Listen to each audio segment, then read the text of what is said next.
Hello दोस्तों, नमस्कार। मैं हूं आपका दोस्त विजय और आज के इस वीडियो में आपका स्वागत करता हूं, अभिनंदन करता हूं। आशा करता हूं कि आप सभी शानदार होंगे, ज़बरदस्त होंगे और अपना बेहतरीन तरीके से जीवन यापन कर रहे होंगे और बैंक में अपना उत्कृष्ट कार्य निष्पादन कर रहे होंगे। आज के टॉपिक में हम लोग बैंकिंग प्रमोशन एग्ज़ाम्स के हट के कुछ और पढ़ने की कोशिश करेंगे, सीखने की कोशिश करेंगे। तो आज के टॉपिक में हम बात करेंगे कि जो कार्य निष्पादन, जो भूमिका हम निभाते हैं, उसमें जो सैलरी मिलती है, उस सैलरी का स्ट्रक्चर जो है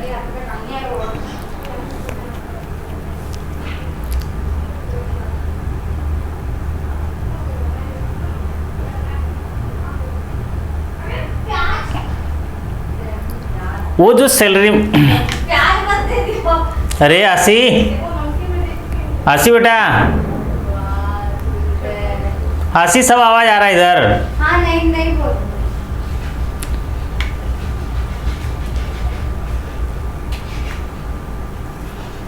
तो जो बैंक में जो ड्यूटी परफॉर्म करते हैं और उसी के लिए जो सैलरी मिलती है, उस सैलरी को किस तरीके से हमें इन्वेस्ट करना चाहिए या उसका कंज्यूम कैसे करना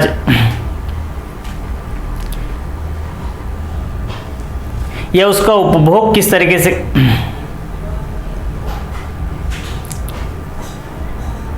या उसको खर्च किस तरीके से करना चाहिए, आज की इस वीडियो में हम उसको सीखेंगे। तो जहां सैलरी की बात आती है तो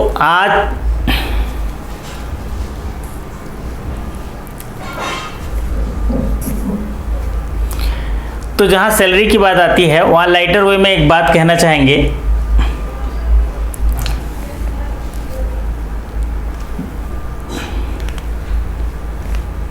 तो साथियों, जहां सैलरी की बात आती है तो लाइटर वे में आपने भी अनुभव किया होगा। तो साथियों, जहां सैलरी की बात आती है, आप लोगों ने भी अनुभव किया होगा 40 साल पहले अगर किसी की जॉब लग जाती तो कितना बेहतरीन होता था। वाह, सरकारी दामाद बन गया, बहुत सारे अच्छे अच्छे शब्दों से नवाजा जाता था और बहुत ही इज्जत होता था। क्योंकि 40 साल पहले जब कोई जॉब लग जाता था तो उसको बोलते थे असली नौकरी। क्या बोलते थे उसको? नौकरी। और फिर मज़ा आता था ज़बरदस्त सरकारी नौकरी का, है ना। नौकरी लग गई, क्योंकि उसके पहले नौकरी का उतना क्रेज़ नहीं था। आज से अगर 50 साल 60 साल पहले देखेंगे तो नौकरी का उतना क्रेज़ नहीं था। लेकिन जब नौकरी लग जाती थी 40 साल में, लेकिन आज से 40 साल पहले की बात करें अगर आज से 40 साल पहले की बात करें, नौकरी लग जाती थी तो वाह, मज़ा आ गया, ज़बरदस्त। उसको नौकरी कहते थे, क्योंकि नौकरी का मतलब होता था एक कमाता था 9 खाते थे। क्या? एक कमाता था घर में, 9 खाते थे, तो ये नौकरी होता था, है ना। ज़बरदस्त बात। एक कमाता था 9 खाते थे। फिर अगर 30 साल पहले की बात करें तो 30 साल पहले की बात, यही नौकरी अब हो गया वो चाकरी हो गया। क्या हो गया? वो चाकरी हो गया। एक कमाते थे 4 खाते थे, एक कमाएंगे 4 खाएंगे। फिर 20 साल पहले यही जो नौकरी है ये हो गया तनख्वाह। क्या हो गया? तनख्वाह।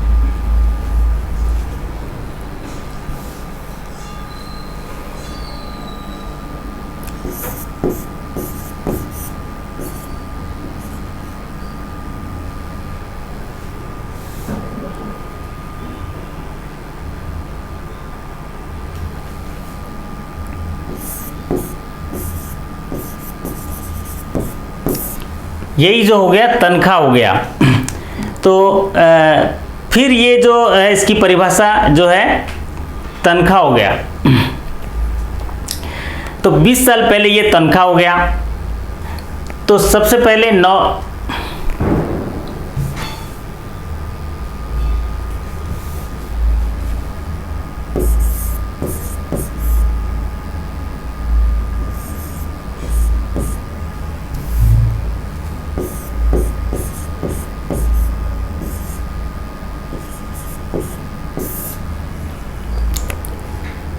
तो 40 साल पहले उसको नौकरी जो है,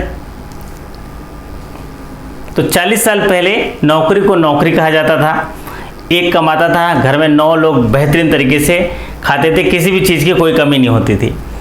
फिर 30 साल पहले ये जो नौकरी है वो चाकरी में बदल गया, क्योंकि अब जो उसको जो वेतन मिलता था या जो भी सैलरी मिलती थी, अब वो सैलरी जो है वो 4 लोगों के लिए होता था, एक कमाता था 4 खाते थे।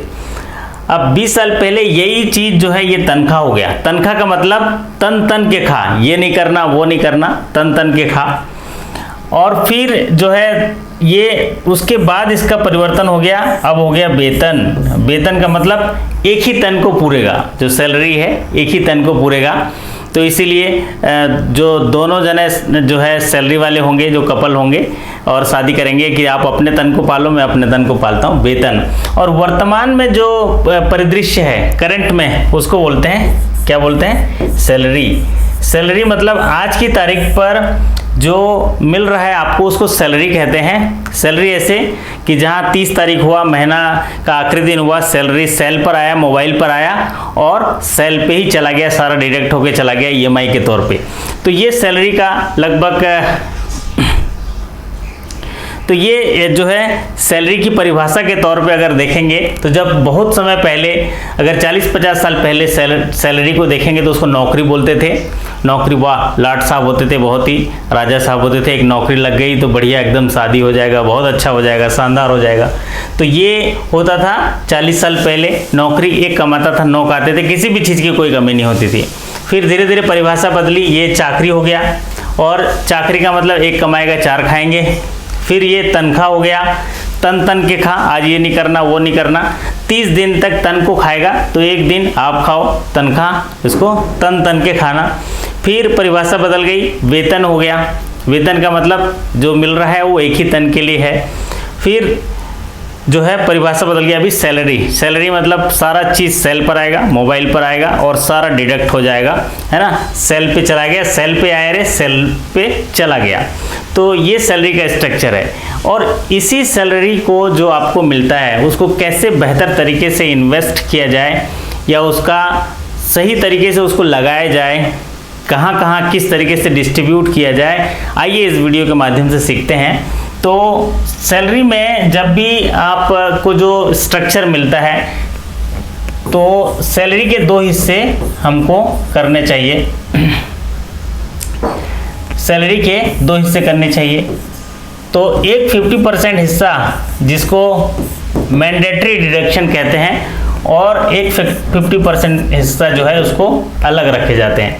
अब ये जो 50% जो हिस्सा है इसमें जो है क्या क्या आएगा, ये पीएफ डिडक्शन आएगा, आपका जो प्रोविडेंट फंड का डिडक्शन आएगा, फिर आपका जो इसमें इनकम टैक्स का डिडक्शन आएगा, इनकम टैक्स, फिर यहाँ पर लोन के ईएमआई, लोन के जो ईएमआईज आएंगे, और फिर आएंगे यहाँ पर आपके बेसिक नीड्स। तो जो भी सैलरी मिलती है आपको, सपोज 50,000 मिल रहा है, 1 लाख मिल रहा है, उसके 2 हिस्से किए जाएं, 50-50%। और पहला 50% का जो हिस्सा है वो मैंडेटरी डिडक्शन के तौर पे है होना चाहिए, जिसमें पीएफ है, इनकम टैक्स है, लोन ईएमआई है, बेसिक नीड्स है। तो PF deduction, income tax, loan EMI, basic needs मतलब रोटी कपड़ा और मकान, जिसके बिना आप जो है जीवन नहीं गुजार सकते। ये बेसिक जो है आपका मैंडेटरी डिडक्शन 50% होना चाहिए। इसमें जैसे लोन ईएमआई है, लोन ईएमआई का कटना बहुत ज़रूरी है, नहीं तो आपका सिविल खराब हो जाएगा और एक्शन भी चालू हो जाएगा। तो बेसिक नीड्स जो रोटी कपड़ा और मकान होता है, जो आपके जिसके बगैर आपका जो है महीना गुजारा चलेगा नहीं, वो सारे बेसिक नीड्स है। किराना भी हो सकता है, इलेक्ट्रिसिटी बिल भी हो सकता है, और जो आपके एजुकेशन वगैरह फीस वगैरह सारा, ये जो बेसिक नीड्स है, रोटी कपड़ा और मकान, और जो आपके दिनचर्या चलाने के लिए, ये 50% के डिडक्शन में आने चाहिए। तो अब जो अगला हिस्सा आता है 50% का, इसके 3 हिस्से होने चाहिए, और ये 3 हिस्से जो हैं ये इस तरह से होंगे। 20% का एक हिस्सा होगा, फिर 20% का एक हिस्सा होगा, और 10% का एक हिस्सा होगा। तो यहाँ पर चालू होता है अपना रियल इन्वेस्टमेंट। अब ये जो 20% का हिस्सा है ये होना चाहिए डिज़ायर के लिए, आपके डिज़ायर के लिए, क्योंकि ये ज़िंदगी न मिलेगी दोबारा। है ना। जीवन में जो आपकी इच्छाएं हैं ये 20% डिज़ायर के लिए, और डिज़ायर में खर्च करना बहुत ज़रूरी है, क्योंकि जब आप डिज़ायर में खर्च करते हैं तो आपके अंदर पॉजिटिव वेव्स आते हैं, बहुत सारी पॉजिटिव कोशिकाएं पैदा होती हैं, आप सपने देखने लग जाते हो, आप खुश महसूस करने लग जाते हो, और नए जो सपने देखने लगते हैं, नए कोशिकाएं पैदा होती हैं, तो आपके अंदर फिर वो ऊर्जा आता है, उत्साह आता है, और वैसे दिशा में आप काम करने के लिए प्रेरित भी होते हैं। तो डिज़ायर खुशी महसूस होती है, उत्साह महसूस होता है, जीवन जीने का आनंद आता है। और जो 20% हिस्सा है ये होगा आपका इन्वेस्टमेंट। क्या होगा ये? इन्वेस्टमेंट। 20% हिस्सा इन्वेस्टमेंट होना चाहिए। अभी देखिए, जब तक आप काम कर रहे हैं आपको अर्निंग हो रही है, इसको बोलते हैं एक्टिव इनकम। आप काम कर रहे हैं, आप एक्टिव हैं, तो आपकी इनकम हो रही है। लेकिन जब आप काम करना बंद कर देंगे, बैंक की नौकरी छोड़ देंगे, तो इनकम आएगी क्या? नहीं आएगी। तो यहाँ पर ये जो हम काम कर रहे हैं वो एक्टिव इनकम है। तो ये जो इन्वेस्टमेंट है, यहाँ पर हम इन्वेस्ट करेंगे, तो जो पैसा यहाँ पर इन्वेस्ट करेंगे वो हमारे लिए काम करेगा। हम पैसे को लगा के रखे हैं, हम पैसे को लगा के रखेंगे, वो हमारे लिए इनकम जनरेट करेगा। तो ये इन्वेस्टमेंट है, ये असली हिस्सा है। और ये हिस्सा जो है, आप इसके भी दो हिस्सा करेंगे। एक होगा 5% का हिस्सा, एक होगा 5%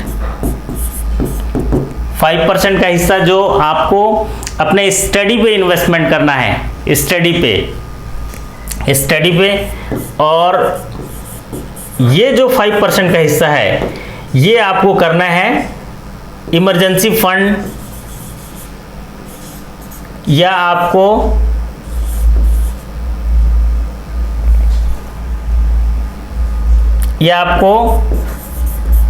हेल्प के लिए या गॉड के पार्टनरशिप के लिए, यहाँ पर दान पुण्य के लिए जो हिस्सा रखना है।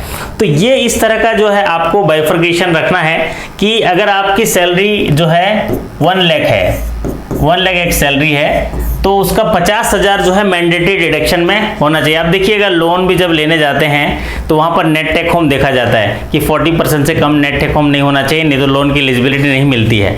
उसी आधार पर, और लोन की EMI भी देखिए यहाँ पर इसमें इंक्लूड है, क्योंकि ये मैंडेटरी डिडक्शन है। तो आप अगर 1 लाख रुपए की इनकम है आपकी, तो 50,000 मैंडेटरी डिडक्शन में होना चाहिए, या ऐसे चीज़ों में होनी चाहिए जो आपको एकदम ही निहायत ही ज़रूरत है, और वो मैंडेटरी आपकी रिक्वायरमेंट है। और मैंडेटरी रिक्वायरमेंट में देखिए आपका ये मैंडेटरी रिक्वायरमेंट है PF, है ना।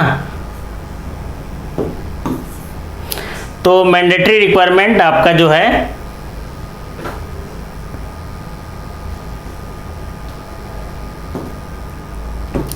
तो ये मैंडेटरी रिक्वायरमेंट है PF जो डिडक्ट होके आ जाएगा। फिर आपका income tax, loan EMI, basic needs, आपका इलेक्ट्रिसिटी बिल हो गया, रूम रेंट हो गया, एजुकेशन के लिए हो गया, है ना। ये सारी चीज़ें जो है, रोटी कपड़ा मकान, ये सारे 50%। और अब जब बचा हुआ 50% जो आएगा, ये 50% के 3 हिस्से होने चाहिए। एक 20% डिज़ायर के लिए। डिज़ायर मतलब अपने जो इच्छाएं हैं, जो अपने आपके जो सपने हैं उनको पूरा करने के लिए, कोई डेस्टिनेशन जा रहे हैं, कोई अच्छी जगह घूमने के लिए जा रहे हैं, और परिवार को खुशी देने के लिए जा रहे हैं, कहीं पर किसी फंक्शन में जा रहे हैं, तो सारा डिज़ायर के लिए 20%। और ये जो 20% है वो इन्वेस्टमेंट के लिए।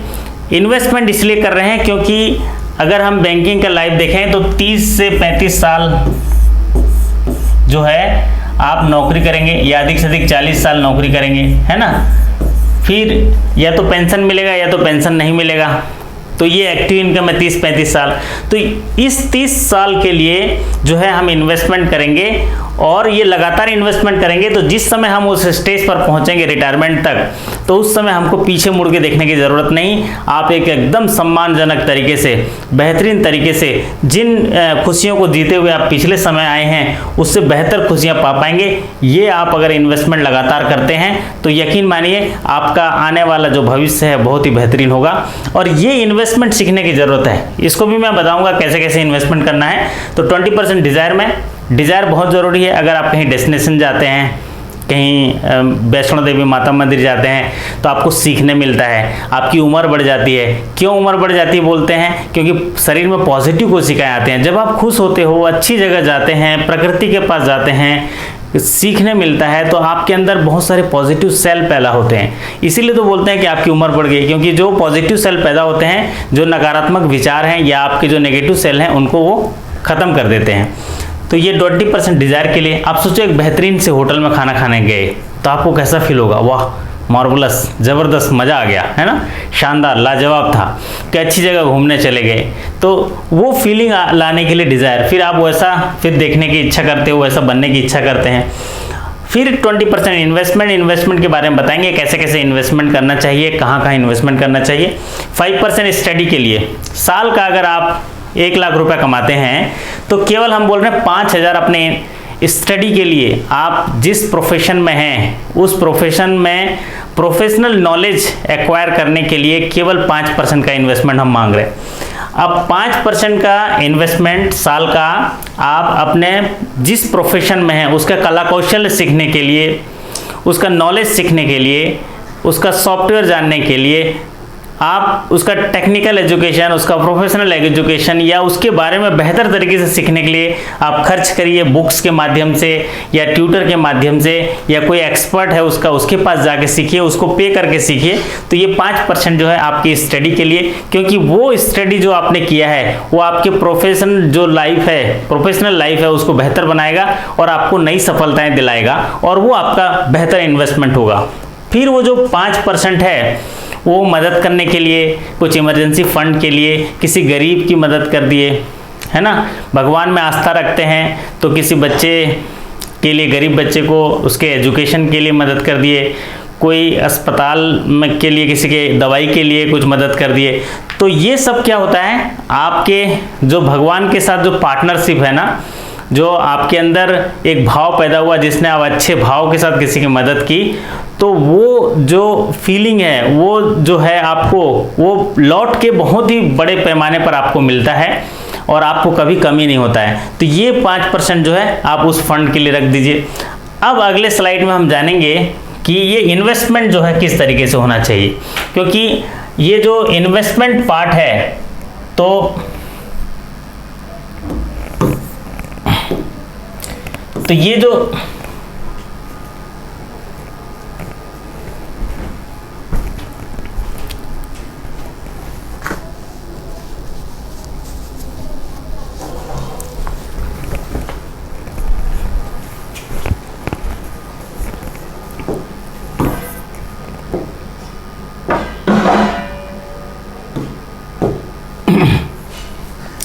तो अब आते हैं असली पार्ट पे, वो आता है इन्वेस्टमेंट पार्ट, है ना, इन्वेस्टमेंट पार्ट। और यहाँ पर अगर हम समय से ये पार्ट शुरू करते हैं इन्वेस्टमेंट पार्ट, तो यकीन मानिए जब आप बोलते हैं ना 30 साल नौकरी और 30 साल पेंशन, नहीं लेना पड़ेगा कोई टेंशन, तो आप और कुछ भी हो जाए,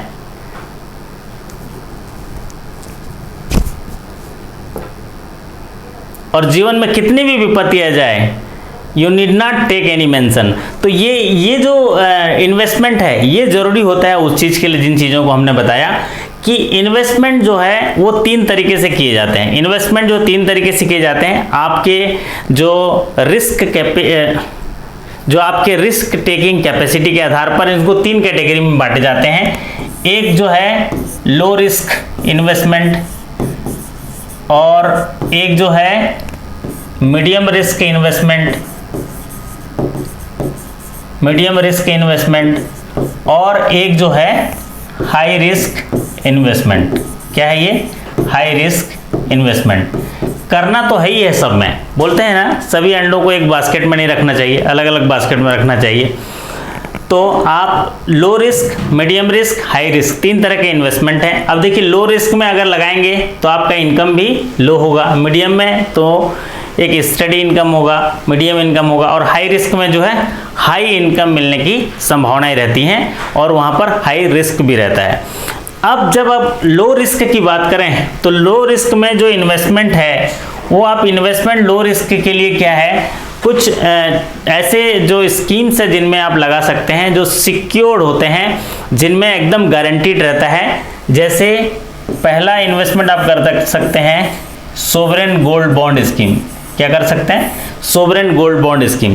तो सोवरेन गोल्ड बॉन्ड स्कीम मतलब ये सोने में निवेश करना है, ठीक है। जैसे हमारे पास इन्वेस्टमेंट करना है 20% का, ये जो अपने जो टोटल ग्रॉस का 20% हम इन्वेस्टमेंट की बात कर रहे हैं। अब इसमें जो है लो रिस्क में इन्वेस्टमेंट करना है, तो ये सोवरेन गोल्ड बॉन्ड, जैसे बोलते हैं ना सोना खरीद लो, तो वो इन्वेस्टमेंट करते हैं, पहले सोना खरीदते हैं। लेकिन हम सोना खरीदना नहीं है, क्योंकि सोना खरीदेंगे तो ठीक बात है, अच्छी बात है, सोना अपने पास रहेगा। लेकिन सोवरेन गोल्ड बॉन्ड जो गवर्नमेंट की स्कीम्स है, इसमें क्या है कि आप पेपर गोल्ड खरीदेंगे और जो मिनिमम 1 ग्राम और जो मैक्सिमम जो खरीद सकते हैं वो 4 किलोग्राम तक खरीद सकते हैं, 4 किलोग्राम तक खरीद सकते हैं। और इसमें जो है आप इंटरेस्ट भी मिलता है, ये पेपर गोल्ड स्कीम है, इसमें इंटरेस्ट भी मिलता है। और जब आपको जो है ये सेकेंडरी मार्केट में भी सेल कर सकते हैं, डिमेटलाइज फॉर्म में रहता है, तो इसको सेकेंडरी मार्केट में भी सेल कर सकते हैं। तो इसमें ये एक अच्छा इन्वेस्टमेंट हो सकता है। और देखिए अगर 1 ग्राम सोना खरीदना है, 4,300 या 5,000 रुपये रेट चल रहा है, तो आप उसको खरीद सकते हैं, ये एक इन्वेस्टमेंट होगा आपका अच्छा। दूसरा जो इन्वेस्टमेंट होगा सिक्योर्ड इन्वेस्टमेंट, वो है PPF, पब्लिक प्रोविडेंट फंड। तो पब्लिक प्रोविडेंट फंड में इन्वेस्टमेंट है, गवर्नमेंट इन्वेस्टमेंट है। तो पब्लिक प्रोविडेंट फंड में गवर्नमेंट डिपॉजिट में स्कीम से आता है, इसमें मिनिमम साल का 500 रुपये और अधिकतम साल का 1.5 लाख रुपए इन्वेस्टमेंट कर सकते हैं, जिसमें रेट ऑफ इंटरेस्ट जो है बैंकों के रेट ऑफ इंटरेस्ट से ज़्यादा मिलता है और सिक्योर्ड इन्वेस्टमेंट रहता है। तो यहाँ पर ये पब्लिक प्रोविडेंट फंड में इन्वेस्टमेंट कर सकते हैं। तीसरा आप कर सकते हैं सुकन्या समृद्धि योजना में कर सकते हैं। तो जिनकी बेटियां हैं 10 साल तक की उम्र है, तो वो सुकन्या समृद्धि योजना में इन्वेस्टमेंट कर सकते हैं। तो सुकन्या समृद्धि योजना में भी आपको एक हायर रेट ऑफ इंटरेस्ट मिलता है। और यहाँ पर भी देखिए ये 15 साल तक का इन्वेस्टमेंट होता है। यहाँ पर सोवरेन गोल्ड बॉन्ड में 8 साल तक का इन्वेस्टमेंट रहता है मैच्योरिटी, और सुकन्या समृद्धि योजना में 21 साल तक मैच्योरिटी रहता है। और इसमें भी rate of interest government deposit जो होता है, ये गवर्नमेंट यहाँ प्रोवाइड करती है, सुकन्या समृद्धि योजना। फिर आपको जो है जो पोस्ट ऑफिस के MIS स्कीम में इन्वेस्टमेंट कर सकते हैं, पोस्ट ऑफिस के, जिसमें इंटरेस्ट रेट ज़्यादा मिलता है। फिर आप NSC में भी इन्वेस्टमेंट कर सकते हैं, किसमें, नेशनल सेविंग सर्टिफिकेट में भी इन्वेस्टमेंट कर सकते हैं, उसमें रेट ऑफ इंटरेस्ट जो है ज़्यादा मिलता है। तो ये कुछ सिक्योर्ड इन्वेस्टमेंट है और लो रिस्क के इन्वेस्टमेंट है, और इसमें इंटरेस्ट इनकम जो है आपके ज़्यादा होते हैं। एक बढ़िया इन्वेस्टमेंट है गोल्ड बॉन्ड में, पब्लिक प्रोविडेंट फंड में, सुकन्या समृद्धि योजना में। अगर आपकी 10 साल तक की बेटी है तो इसमें इन्वेस्टमेंट कर लीजिए, और MIS मंथली जो इंटरेस्ट सेविंग स्कीम्स है उसमें, और नेशनल सेविंग सर्टिफिकेट। तो ये पोस्ट ऑफिस के डिपॉजिट है, इन्वेस्टमेंट लो रिस्क में कर सकते हैं। अब आता है मीडियम रिस्क में अगर इन्वेस्टमेंट करें, तो मीडियम रिस्क में इन्वेस्टमेंट करने के लिए आपको क्या करना होगा। तो मीडियम रिस्क में इन्वेस्टमेंट मतलब अगर आपके पास जो है उतना टाइम नहीं है स्टडी करने के लिए, और उतना जो है आपके पास वक्त नहीं है देखने के लिए, और मीडियम रिस्क लेना चाहते हैं, तो आप जो है इनमें इन्वेस्टमेंट कर सकते हैं, इसको म्यूचुअल फंड में। किसमें, म्यूचुअल फंड्स में, म्यूचुअल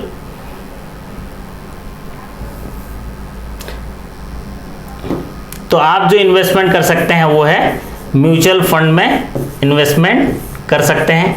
और म्यूचुअल फंड्स में क्या होते हैं, फंड मैनेजर होते हैं, उनको आप फंड से यहाँ इन्वेस्ट कर दिए, और इसमें जो ग्रोथ होंगे आपको म्यूचुअल फंड में आपके मार्केट के आधार पर एक ग्रोथ फंड के हिसाब से एक बेहतरीन इन्वेस्टमेंट आपका होता है।